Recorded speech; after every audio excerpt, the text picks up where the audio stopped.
اللہ حفاظت فرمائے، صحیح سے کرنے کی توفیق عطا فرمائے۔ ان اللہ لا یستحی ان یضرب مثلا ما بعوضۃ فما فوقها۔ اس سے پہلے کا بیان ہو چکا تھا، یہاں سے بیان آگے ہونا شروع تھا، یہاں سے تفسیر باقی تھی۔ اس سے پہلے جس آیت کا بیان ہوا اس کے اندر اللہ تبارک و تعالی نے جو کافرین تھے، مشرکین تھے، ان لوگوں کو اللہ تبارک و تعالی نے یہ چیلنج دیا تھا کہ اگر تم یہ کہتے ہو کہ یہ اللہ کا کلام جھوٹا ہے، یہ اللہ کا کلام نہیں ہے، ان ھذا الا اساطیر الاولین، کہ پہلے لوگوں کی قصے کہانی ہے، یہ حقیقت میں رب کا کلام نہیں ہے، اگر تمہارے ذہن کے اندر یہ بات ہے تو اللہ تبارک و تعالیٰ نے ان سب کو چیلنج کیا تھا، تحدی دی تھی۔ وَإِن كُنتُم فِي رَيْبٍ مِّمَّا نَزَّلْنَا عَلَىٰ عَبْدِنَا، کہ اگر ہم نے تمہارے اوپر جو چیز نازل کی ہے، اگر تمہیں اس میں کوئی شک ہے، فَأْتُوا بِسُورَةٍ مِّن مِّثْلِهِ، تو تم ہو، تمہارے سامنے میدان کھلا ہوا ہے، تمہارے سامنے راستے کھلے ہوئے ہیں، تمہارے اوپر کوئی روک ٹوک نہیں، تمہیں کوئی کچھ کہنے والا نہیں کہ اس کلام جیسی ایک صورت لا کے دکھا دو تم۔ اور یہ نہیں کہ صرف تم کوشش کرو، وَادْعُوا شُهَدَاءَكُمْ، تم اپنے آپ اپنے ساتھ میں جس کو بھی بلانا چاہو، کسی کو بھی بلا لو تم اپنے ساتھ میں، وَادْعُوا شُهَدَاءَكُمْ مِن دُونِ اللَّهِ، اللہ کے علاوہ تم کسی کو بھی بلا لو۔ فَإِن لَّمْ تَفْعَلُوا وَلَن تَفْعَلُوا، پھر اللہ نے فرمایا کہ ایسا نہیں ہو سکتا اور تم سے ایسا ہو ہی نہیں سکتا، تم ایسا نہیں کر سکو گے۔ تو ان چیزوں کا بیان تھا۔ اسی میں سے ایک چیز یہ تھی کہ جو مشرکین تھے اور بعض یہود تھے، منافقین بھی تھے انہی میں سے، وہ یہ کہتے تھے کہ یہ تو اللہ کا کلام ہو ہی نہیں سکتا، کہ کیوں؟ کہ اس کے اندر تو کہیں پر مکھی کا تذکرہ ہے، کہیں پر مچھر کا بیان ہے، کہیں مکڑی کا بیان ہے، کہ کیا اللہ کے کلام میں اتنی ادنا سی چیزوں کا بھی بیان ہوگا؟ اللہ کا کلام تو وہ کلام ہوگا کہ جس کے اندر بڑی بڑی چیزوں کا تذکرہ ہوگا، بڑی بڑی باتوں کا بیان ہوگا، کہ اللہ کے کلام کے اندر اتنی ادنا سی چیزوں کا، اتنی حقیر سی چیزوں کا بیان اللہ کے کلام کے اندر کیسا نہیں ہو سکتا؟ یہ اللہ کا کلام نہیں ہے۔ اللہ تبارک و تعالیٰ نے ان کے جو یہ اشکال تھا اور ان کا جو یہ وہم تھا، اللہ تبارک و تعالیٰ نے اس آیت کے اندر ان کی اسی بات کو رد کیا ہے، اور اللہ نے فرمایا ان اللہ لا یستحیی، کہ بے شک اللہ تبارک و تعالیٰ نہیں شرماتے۔ کس بات سے نہیں شرماتے؟ ان یضرب مثلا ما بعوضۃ فما فوقها، کہ اللہ تبارک و تعالیٰ اس بات سے نہیں شرماتے کہ وہ مثال بیان کرے کسی مچھر کی، فما فوقها، یا اس سے بھی بڑی ہوئی کسی چیز کی، یعنی اللہ تبارک و تعالیٰ نہیں شرماتے۔ فما فوقها سے محدثین حضرات فرماتے ہیں کہ اس سے دو چیزیں مراد ہیں، اور بعض نے کہا کہ اس سے تین چیزیں مراد ہیں۔ فما فوقها یعنی اس سے زیادہ درجے کی چیز ہو۔ ایک تو یہ ہے کہ اس سے مراد فی الجسم ہے، کہ جثے کے اعتبار سے، جسم کے اعتبار سے کوئی اس سے بڑی چیز ہو، اللہ تبارک و تعالیٰ اس سے بڑی چیز کا بھی تذکرہ کرنے میں نہیں شرماتے۔ اور دوسری مراد مفسرین حضرات نے فرمائی ہے کہ اس سے مراد یہ ہے کہ اگر رذالت کے اندر، خساست کے اندر، دنات کے اندر اس سے بھی بڑی ہوئی درجے کی کوئی چیز ہے، کہ مچھر سے بھی اگر کم درجے کی کوئی چیز ہے، اللہ تبارک و تعالیٰ اس کا بیان کرنے سے بھی نہیں شرماتا۔ کہ اصل چیز یہ ہے کہ جس موقع پر جو مثال لانی چاہیے، اس موقع پر اس مثال کو بیان کرنا، یہ فصاحت و بلاغت میں شامل ہوتا ہے۔ یہ نہیں کہ بات چل رہی ہے کہ آدمی کے سامنے کے ہاتھی کی بات چل رہی ہے، ادھر مثال چیونٹی کی دی جا رہی، بلکہ اگر بات اس چیز کی ہوگی، چیونٹی کی ہوگی، تو مثال بھی کوئی اسی چیز سے متعلق دی جائے گی جو اسی کے جنس کی کوئی مخلوق ہو، اسی کی طرح کی کوئی مخلوق ہو، اسی کے اعتبار سے کوئی چیز ہو۔ اور اگر کسی بڑی چیز کا بیان ہے تو پھر وہاں پر اسی چیز کا بیان کیا جائے گا۔ تو چونکہ یہاں پر بیان چھوٹی چیزوں کا تھا، اللہ تبارک و تعالیٰ نے چھوٹی چیز کا بیان کیا تھا۔ کس چیز کا؟ وہ بیان تھا وَإِن يَسْلُبْهُمُ الذُّبَابُ شَيْئًا لَا يَسْتَنْقِذُوهُ مِنْهُ، کہ ان کی حالت یہ ہے، جو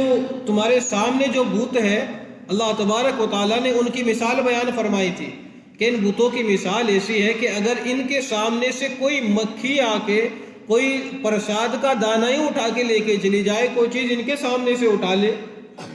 لا ينقذوه من، تو یہ اس سے وہ چیز نہیں دلے سکتے، یہ تمہارا کیا کچھ بنا سکتے ہیں۔ کہ تمہارے کسی کام کے نہیں ہیں۔ اللہ تبارک و تعالیٰ نے اس چیز کی مثال بیان کی تھی،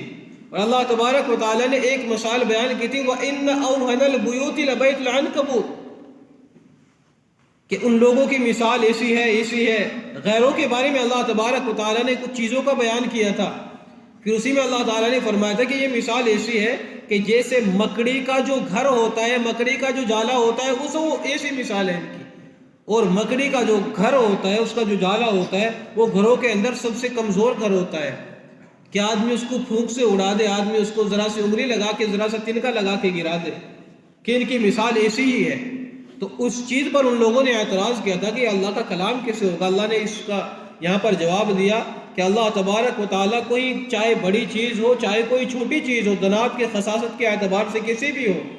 اللہ تبارک و تعالیٰ کسی چیز کی بھی مثال دینے میں نہیں شرماتے، بلکہ اللہ تعالیٰ کو اگر اس سے آگے کسی چیز کی مثال دینی پڑے گی تو اللہ تبارک و تعالیٰ وہ بھی دیں گے۔ فَأَمَّا الَّذِينَ آمَنُوا، اور اس مثال سے مقصد کیا ہے؟ اللہ تبارک و تعالیٰ نے ارشاد فرمایا کہ اس مثال سے اصل مقصد کیا ہے اللہ تعالیٰ کا بیان کرنے کا؟ فَأَمَّا الَّذِينَ آمَنُوا، کہ جو لوگ اللہ پر ایمان لائے، اللہ کو مانتے ہیں، فَيَعْلَمُونَ أَنَّهُ الْحَقُّ مِنْ رَبِّهِمْ، تو وہ لوگ یہ کہیں گے، وہ لوگ یہ جانیں گے کہ اللہ تبارک و تعالیٰ نے جو مثال جہاں پر بیان کیا وہ بالکل صحیح ہے اس کی جگہ پر، یعنی وہ اللہ تعالیٰ نے جو کہا اس پر فوراً ایمان لے آئیں گے، وہ اس سے ذرا سا بھی ایک ہی ادھر ادھر نہیں ہوں گے۔ تو وہ لوگ جو اللہ پر ایمان لا چکے وہ جانتے ہیں انہ الحق من ربہم، کہ یہ ان کے رب کی طرف سے بالکل سچ ہے، بالکل صحیح بات ہے۔ واما الذین کفروا، اور جو لوگ کافر ہیں، فیقولون ماذا اراد اللہ بہذا مثلا، تو وہ کہتے ہیں کہ اللہ تعالیٰ نے اس آیت کے ذریعے سے یا اس مثال کے ذریعے سے اللہ نے کیا بیان کرنے کا ارادہ کیا کہ اللہ ایسی ایسی چیزیں بیان کر رہے ہیں، ایسی چھوٹی چھوٹی چیزوں کے اللہ تعالیٰ مثال بیان کر رہے ہیں کہ اللہ تعالیٰ کا اس سے ارادہ کیا ہے اس چیز سے بیان کرنے سے۔ تو اللہ تبارک و تعالیٰ نے پھر ان دونوں چیزوں کا نتیجہ بیان کیا کہ ایمان والے اس چیز پر ایمان لے آتے ہیں، اور جو لوگ کافر ہیں، جو منکر ہیں اللہ تعالیٰ کے، تو وہ اللہ تعالیٰ پر ایمان نہیں لاتے، بلکہ وہ اس سے اور دور چلے جاتے ہیں کہ اس سے کیا ہے، یہ تو اللہ کا کلام ہی نہیں ہے، یہ رب کا کلام ہی نہیں ہے۔ یضل بہ کثیرا، کہ مقصد کیا ہے کہ اللہ تبارک و تعالیٰ ان آیتوں کے بیان کرنے سے بہت سے لوگوں کو گمراہ کرتے ہیں۔ ویہدی بہ کثیرا، اور اللہ تبارک و تعالیٰ بہت سے لوگوں کو اس آیتوں کے ذریعے سے، ان جیسی مثالوں کے ذریعے سے راہ راست پر لاتے ہیں، ہدایت عطا کرتے ہیں۔ اب علماء فرماتے ہیں کہ ہم نے تو ایک علمی اشکال ہے کہ قرآن کریم کے اندر اللہ تعالیٰ نے بیان کیا ہے ھدی للناس، کہ یہ جو قرآن کریم ہے یہ لوگوں کے لیے ہدایت کا ذریعہ ہے، اور یہاں پر بیان کر رہے ہیں اللہ تعالیٰ کہ یضل بہ کثیرا، کہ اس کے ذریعے اللہ تعالیٰ بہت سارے لوگوں کو گمراہ کرتے ہیں، کہ جو چیز لوگوں کی ہدایت کا ذریعہ ہے اس سے لوگ جو ہے گمراہ کیسے ہوتے ہیں؟ کہ یہ اشکال ہو گیا کہ گویا کہ دونوں آیتوں میں ٹکراؤ ہے، تضاد ہے، کہ ایک آیت میں ہے کہ اللہ تعالیٰ کہہ رہے کہ قرآن لوگوں کے لیے ہدایت ہے، اور یہاں پر پھر بیان کیا کہ اللہ تعالیٰ اس چیز کے ذریعے سے بہت سارے لوگوں کو گمراہ کرتے ہیں۔ تو دراصل چیز یہ ہے کہ قرآن تو حقیقت میں پوری دنیا کی انسانیت کے لیے ہدایت کا ہی ذریعہ ہے، لیکن کوئی آدمی اگر اس سے ہدایت نہ لینا چاہے، کوئی آدمی اگر اس سے فائدہ نہ اٹھانا چاہے، تو پھر یہ اس کے لیے ہدایت کا نہیں، اس کے لیے پھر یہ گمراہی کا ذریعہ بنے گا۔ کہ جو آدمی ایمان لائے گا، اللہ کی طرف سے ایک آیت نازل ہوئی اس پر ایمان لایا، دوسری نازل ہوئی اس پر ایمان لایا، تیسری نازل ہوئی اس پر ایمان لایا، کہ اللہ کی طرف سے جو بھی کلام نازل ہوتا جاتا ہے یہ ایمان لاتا جاتا ہے، اور جو کافر ہوگا، جو منکر ہوگا، وہ اللہ تعالیٰ کی طرف سے جب ایک آیت نازل ہوگی وہ اس کا انکار کرے گا، دوسری ہوگی اس کا انکار کرے گا، گویا کہ انکار کرتے کرتے وہ ضلالت اور گمراہی کے اندر بڑھتا ہی چلا جائے گا۔ یعنی اصل تو ہدایت کے لیے ہی ہے۔ مثال کے طور پر آپ یہ لگا دو کہ یہ مسجد جو بنائی ہے یہ کس لیے بنائی ہے؟ یہ مسجد اس لیے بنائی ہے کہ تاکہ اس مسجد کے اندر سب لوگ آ کر نماز پڑھے، لیکن بہت سارے لوگ ایسے ہیں کہ جو صرف پیشاب کرنے کے لیے آتے ہیں، بہت سارے لوگ ایسے ہیں جو صرف نہانے یا منہ دھونے کے لیے آتے ہیں، اور پتہ نہیں کتنے سارے ایسے ہیں کہ جو مسجد میں آتے ہی نہیں۔ تو اصل چیز یہ ہے کہ یہ ہے تو ہدایت کا ذریعہ، یعنی مسجد ہے تو نماز پڑھنے کی جگہ، لیکن ہم نے اس سے نماز پڑھنے کا فائدہ نہیں اٹھایا کہ قرآن ہے تو ہدایت کا ذریعہ، لیکن ہم نے قرآن کریم کی آیات سے، اللہ کے پیغام سے ہم نے کوئی فائدہ نہیں اٹھایا کہ قرآن ہے تو ہدایت کا ذریعہ، لیکن ہم نے قرآن کریم کی آیات سے، اللہ کے پیغام سے ہم نے کوئی فائدہ نہیں اٹھایا۔ اور اصل چیز یہ ہے کہ زمین کے اندر جب صحیح زمین ہوگی، جب بیج اس کے اندر پڑے گا تو وہ تبھی وہاں سے کچھ نکلے گا۔ اور گناہ کر کے، اللہ کی نافرمانی کر کے، سرکشی کر کے، عناد اور تکبر میں، بغض و حسد میں ان لوگوں کے دل ایسے ہو گئے کہ گویا کہ قرآن کریم کا ان کے دلوں پر کوئی اثر ہی نہیں ہوتا۔ تو یہ ہے تو ہدایت کا ہی ذریعہ، لیکن یہ ہدایت کا ذریعہ ان لوگوں کے لیے جو اس سے ہدایت حاصل کرنا چاہتے ہیں۔ یضل بہ کثیرا، کہ اللہ تبارک و تعالی اس آیت کی اس مثال کے ذریعے سے بہت سے لوگوں کو جو ہے گمراہ کرتے ہیں، اور اللہ تبارک و تعالی ان مثالوں کے ذریعے سے بہت سے لوگوں کو ہدایت دیتے ہیں۔ یعنی جو ایمان والا ہوتا ہے وہ مان لیتا ہے، اور جب وہ مانتا ہے گویا کہ اس کے ایمان میں اور اضافہ ہوتا چلا جاتا ہے۔ یعنی مثال کے طور پر پہلے کوئی چیز 1 کلو ہے، اس میں 1 کلو اور ملا دیں گے 2 ہو جائے گی، پھر 3 ہو جائے گی، جیسے ملاتے رہیں گے اس کے اندر زیادتی ہوتی چلی جائے گی۔ اب جیسے آدمی کے پاس ایمان ہے تو وہ جن باتوں پر اس کا ایمان اور بڑھتا چلا جائے گا گویا کہ اس کا ایمان اور زیادہ ہوتا چلا جائے گا۔ حدیث کے اندر بھی ہے الایمان یزید و ینقص، کہ ایمان زیادہ بھی ہوتا ہے، ایمان کم بھی ہوتا ہے۔ اللہ کی فرما برداری والے اعمال کرتے چلے جاؤ تو انسان کا جو ایمان ہوگا وہ اور مضبوط ہوتا چلا جائے گا،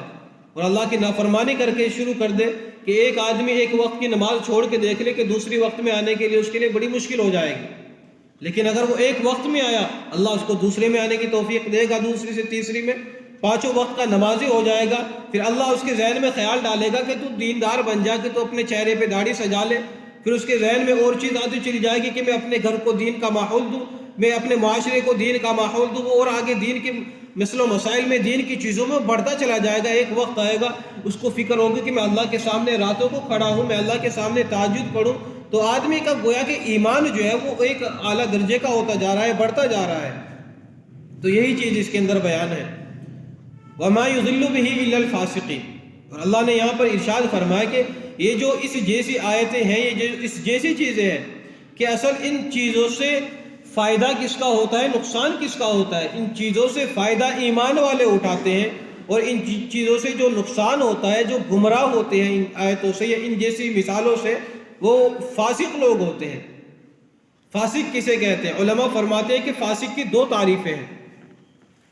ایک تو فاسق کہتے ہیں اس شخص کو جو اللہ تبارک و تعالیٰ کا منکر ہو، اس پر بھی فاسق کا لفظ بولا جاتا ہے، جو اللہ تعالیٰ کا انکاری کرتا ہو بالکل، اس کو بھی فاسق کہتے ہیں، جیسے یہاں پر بیان ہے۔ لیکن اصل میں فسق کے جو لغوی معنی آتے ہیں، فسق کے معنی آتے ہیں الخروج، کہیں سے نکل جانا، کسی چیز سے نکل جانا۔ اور شریعت کے اندر فسق کا جو مطلب ہوتا ہے وہ ہوتا ہے کہ اللہ تبارک و تعالیٰ نے شریعت کی جو حدود متعین کی ہے، اللہ تبارک و تعالیٰ نے جو قانون جو بنایا ہے، اس کی جو لمٹ ہے، ان لمٹ کو جو آدمی کروس کرتا ہے، ان حدود کو جو آدمی توڑتا ہے، آگے بڑھتا ہے، اس کو فسق کہتے ہیں۔ پھر فسق کا اطلاق مسلمانوں میں 2 لوگوں پر ہوتا ہے۔ ایک ان لوگوں پر ہوتا ہے جو جو گناہ کرتے ہیں، بڑے بڑے گناہ کرتے رہتے ہیں، جو توبہ نہیں کرتے، یا جو چھوٹے گناہ کرتے ہیں لیکن چھوٹے گناہوں پر بالکل اڑے رہتے ہیں، ان سے ہٹتے نہیں ہیں، تو اس شخص کو فاسق کہا جاتا ہے۔ اور اس سے بھی آگے بڑھ کے ایک شخص ہوتا ہے فاجر۔ فاجر اس شخص کو کہتے ہیں جو گناہ کرے، گناہ بھی کھلم کھلا سب کے سامنے کرے، یعنی وہ کوئی شرم، کوئی عار، کوئی چیز، کسی سے کوئی ڈر، کوئی خوف محسوس نہ کرے، وہ کھلم کھلا گناہ کرے، اس کو فاجر کہتے ہیں۔ فاسق ہو یا فاجر ہو، دونوں کا انجام بد جو ہے وہ اللہ تبارک و تعالیٰ کے یہاں برا ہے، خسارے والا ہے۔ اللہ نے آگے بھی ارشاد فرمایا اولئک هم الخاسرون، اگلی آیت کے اندر۔ تو اس سے جو گمراہ ہوتے ہیں صرف بدکار لوگ ہوتے ہیں، فاسق لوگ ہوتے ہیں۔ اور وہ فاسق لوگ کون ہیں؟ الذین ینقضون عہد اللہ۔ اللہ تعالیٰ نے پھر ان کی آگے جو کچھ نشانیاں بتائی کہ فاسق کون ہے۔ الذین ینقضون عہد اللہ، کہ جو اللہ تبارک و تعالیٰ سے کیے ہوئے عہد کو توڑتے ہیں۔ من بعد میثاقی، بعد اس کے کہ اللہ تبارک و تعالیٰ سے انہوں نے جو وعدہ کیا تھا اس وعدے کو انہوں نے پورا مضبوط کر دیا تھا۔ ایک ہوتا ہے عہد، ایک ہوتا ہے میثاق۔ عہد کہتے ہیں اس وعدے کو جو دو لوگوں کے درمیان میں آپسی رضامندی کے ساتھ کوئی معاملہ طے پائے، اس کو وعدہ کہتے ہیں، عہد کہتے ہیں اس کو۔ اور میثاق کہتے ہیں اس معاملے کو جو دو لوگوں کے درمیان میں طے پائے پوری قسم کے ساتھ، پوری تاکید کے ساتھ میں۔ ایک یہ معاملہ ہو گیا کہ بھئی میں تم سے کوئی چیز دے رہا ہوں، تم اس چیز کو خرید لو، کیا ٹھیک ہے میں خرید رہا ہوں، یہ معاملہ ہو گیا، تو اس کو عہد بولیں گے۔ اور ایک ہوتا ہے میثاق کہ آدمی اس پر پوری قسم کھائے کہ بھئی اللہ کی قسم میں نے دے دیا، اللہ کی قسم میں نے لے لیا، اس پہ آدمی پوری قسمیں کھائے، تو میثاق اس کو بولتے ہیں۔ تو اللہ تبارک و تعالیٰ سے جو بندوں کا معاملہ ہوا تھا، وہ اللہ تبارک و تعالیٰ سے معاملہ، پہلے تو معاملہ ہوا تھا کہ اللہ تبارک و تعالیٰ نے مقام ازل میں پوچھا تھا بندوں سے، جب دنیا کا کوئی وہ نہیں تھا، جب کوئی مخلوق نہیں تھی، اللہ تبارک و تعالیٰ نے انسانوں کو پیدا کرنے سے پہلے پوچھا تھا، الست بربکم، کہ کیا میں تمہارا رب نہیں ہوں؟ تو سب نے بیک زبان ہو کر کہا تھا قالوا بلا وربنا، کہ بے شک آپ کیوں نہیں ہمارے رب ہے، آپ ہمارے رب ہے۔ تو بلا کا جو ترجمہ عربی کے اندر ہوتا ہے پوری تاکید کے ساتھ ہوتا ہے کہ کیوں نہیں، کہ آپ ہمارے رب ہے، آپ ہمارے خالق ہے، مالک ہے، آپ سب کچھ ہے۔ تو اللہ تبارک و تعالیٰ اس عہد کو یاد دلا رہے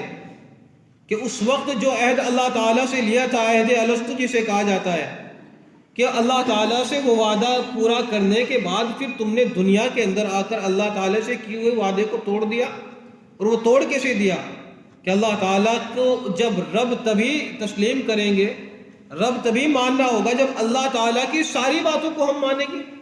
اگر اللہ تعالیٰ کی کسی بات کو مان لیا، کسی سے انکار کر دیا، تو پھر اللہ کو کہاں ماننا ہوا؟ کہ جب اللہ تعالیٰ نے کوئی آیت بیان کی، کوئی مثال بیان کی، اللہ نے کوئی حکم نازل کیا کہ تم اس کا انکار کر دیتے ہو کہ یہ اللہ کا کلام نہیں ہے، یہ رب کا کلام نہیں ہے، کہ گویا کہ تم نے رب کا ہی انکار کر دیا۔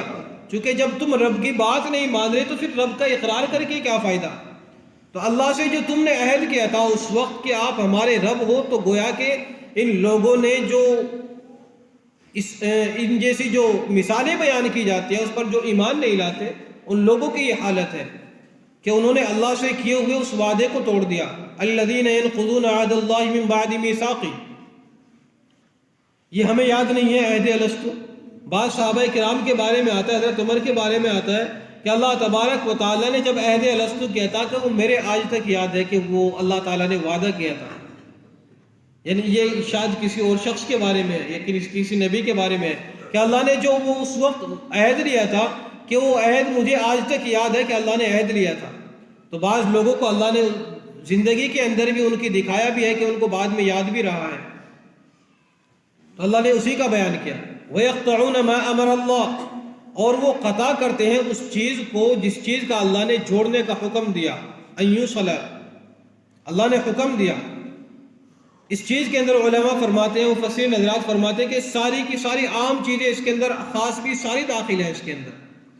کہ اللہ تبارک و تعالیٰ نے جن رشتوں کو جوڑنے کا حکم دیا،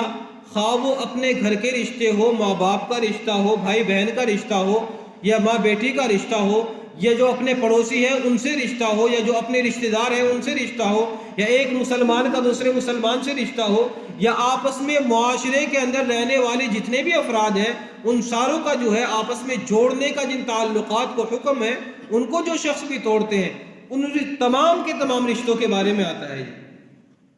کہ آدمی کسی سے بھی رشتہ نہ توڑے بلکہ رشتہ جوڑنے کا حکم دیا ہے۔ ہاں اگر کہیں اللہ تبارک و تعالیٰ کی نافرمانی ہو، اللہ تبارک و تعالیٰ کا کہیں حکم ٹوٹے، تو پھر وہاں پر اگر تعلق ٹوٹ بھی جائے، رشتہ ٹوٹ بھی جائے، تو اس میں پھر کوئی حرج نہیں ہے، چونکہ اصل چیز یہ ہے الحب فی اللہ والبغض للہ، کہ اللہ کے لیے محبت ہو، اللہ کے لیے دشمنی ہو، تعلق اللہ کے لیے جوڑے، اللہ کے لیے توڑے آدمی، اپنے کسی خواہش کی وجہ سے یا اپنے نفس کی کسی چیز کی وجہ سے، تکبر کی وجہ سے یا حسد کی وجہ سے یا کسی لالچ کی وجہ سے آدمی نہ تو کسی سے تعلق کو توڑے نہ کسی سے جوڑے۔ تعلق ٹوٹنا بھی، تعلق جوڑنا بھی، یہ دونوں کی دونوں چیزیں صرف اور صرف اللہ کی رضا کے لیے ہونی چاہیے آدمی کی۔ وَيَقْطَعُونَ مَا أَمَرَ اللَّهُ کہ قطع کرتے ہیں اس چیز کو جس کو اللہ نے فرمایا أَن يُوصَلَ کہ اس کو ملائے. وَيُفْسِدُونَ فِي الْأَرْضِ اور زمین کے اندر یہ فساد مچاتے ہیں. فساد کیا ہے؟ کہ جب آپس کے جو تعلقات ہیں، آپس کے جو رشتہ داریاں ہیں، جب وہ آپس میں نہیں جڑے گی، جب اپنے تعلقات ٹوٹ جائیں گے، جب اپنی ساری چیزیں ختم ہو جائے گی، تو گویا کہ معاشرے کے اندر فساد ہی فساد ہوگا کہ نہ کسی بڑے کا ادب، نہ کسی چھوٹے کا اکرام، نہ کسی کی کچھ پوچھ تاچھ، کوئی نہیں کہ بڑا سائیڈ میں، چھوٹا ایک طرف کی، کسی سے کوئی وہ نہیں ہے، کوئی باپ نہیں، کوئی ماں نہیں، کوئی بھائی نہیں، کوئی بیٹا نہیں، کوئی نہیں، کہ سارے تعلقات ٹوٹ چکے ہیں. تو گویا کہ پھر معاشرے کے اندر ایک بگاڑ پیدا ہوگا کہ ایک دوسرے کا آدمی حق ہی ادا نہیں کر رہے. کہ اگر اولاد باپ کا حق ادا کرے، ماں باپ اولاد کا حق ادا کرے، بھائی بہن کا حق ادا کرے، شوہر بیوی کا حق ادا کرے، بیوی شوہر کا حق ادا کرے، کہ اگر پھر پڑوسیوں کا حق ادا کرے، پھر آدمی اور رشتہ داروں کا، تعلقات والوں کا، کہ سب کا اگر آدمی حق ادا کرے، تو اس صورت میں معاشرے کے اندر ایک منظم نظام پیدا ہوتا ہے جو اللہ تبارک و تعالیٰ نے بنایا ہے. لیکن اگر آدمی ان ساری چیزوں سے آدمی دور رہے گا، اپنے تعلقات کو توڑتا پھرے گا، تو گویا کہ معاشرے کے اندر ایک فساد برپا ہو جائے گا. اور یہ ان لوگوں کی نشانی ہے، کہ ان لوگوں کی، فاسقین لوگوں کی یہ نشانی ہے کہ وہ زمین کے اندر فساد مچاتے ہیں. اللہ تعالیٰ نے جن تعلقات کو جوڑنے کا حکم دیا ہے، وہ ان تعلقات کو توڑتے ہیں. پھر اللہ تعالیٰ فرماتے ہیں اولئک هم الخاسرون، کہ جن لوگوں کے اندر یہ خرابی موجود ہے، جو اللہ کی آیتوں پر، اللہ کی بتائی ہوئی جو مثالیں ہیں ان پر ایمان نہیں لاتے، یہ جو اللہ سے وعدہ کرنے کے بعد اس وعدے کو توڑ بیٹھے ہیں، چاہے وہ کوئی بھی وعدہ ہو. بعض علماء فرماتے ہیں کہ اس سے مراد وہ وعدہ بھی ہے جو ہم آپس میں ایک دوسرے سے کرنے کے بعد توڑتے ہیں. یا پھر اللہ تعالیٰ نے جن رشتوں کو جوڑنے کا حکم دیا ہے، ان سارے رشتوں کو ہم توڑتے ہیں. یہ جو لوگ ان رشتوں کو توڑتے ہیں، ان لوگوں کے بارے میں بھی کہ ساروں کا انجام کیا ہے، اولئک هم الخاسرون، کہ سارے لوگ خسارے والے ہیں، ناکامی والے ہیں. کہ سارے لوگ، یہ ان لوگوں کا بیان ہے کہ ان اللہ لا یستحی ان یضرب مثلا ما بعوضۃ فما فوقها، کہ بے شک اللہ تبارک و تعالی نہیں شرماتے اس بات سے کہ ایسی مثال بیان کرے جو مچھر کی ہو یا اس سے بھی کسی بڑھ کر کسی چیز کی ہو. فَأَمَّا الَّذِينَ آمَنُوا، پھر جو لوگ ایمان لائے، فَيَعْلَمُونَ أَنَّهُ الْحَقُّ مِنْ رَبِّهِمْ، تو وہ جانتے ہیں کہ یہ جو مثال ہے یہ ان کے رب کی طرف سے بالکل صحیح ہے، اپنی جگہ پر بالکل فٹ ہے. وَأَمَّا الَّذِينَ كَفَرُوا، اور جو لوگ کافر ہو گئے، جو کافر ہیں، جو اللہ کے منکر ہیں،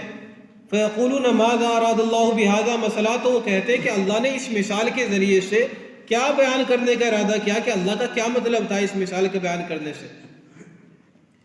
اللہ نے فرمایا یضل بہ کثیرا، کہ اللہ تعالیٰ بہت سے لوگوں کو اس کے ذریعے سے گمراہ کرتے ہیں. ویہدی بہ کثیرا، اور بہت سے لوگوں کو اللہ تبارک و تعالیٰ ان جیسی مثالوں کے ذریعے سے ہدایت عطا فرماتے ہیں. وما یضل بہ الا الفاسقین، اور اس سے گمراہ صرف بدکار لوگ ہی ہوتے ہیں اور کوئی نہیں ہوتا. اور بدکار کون ہے؟ اللہ نے فرمایا الذین ینقضون عہد اللہ، کہ جو اللہ سے کیے ہوئے وعدے کو توڑتے ہیں، اس کو مضبوط کرنے کے بعد، ایسا مضبوط ہو چکا تھا پھر اس کو توڑتے ہیں. وَيَقْطَعُونَ مَا أَمَرَ اللَّهُ بِهِ أَن يُوصَلَ، کہ اللہ نے جن تعلقات کو جوڑنے کا حکم دیا ہے ان تعلقات کو توڑتے ہیں.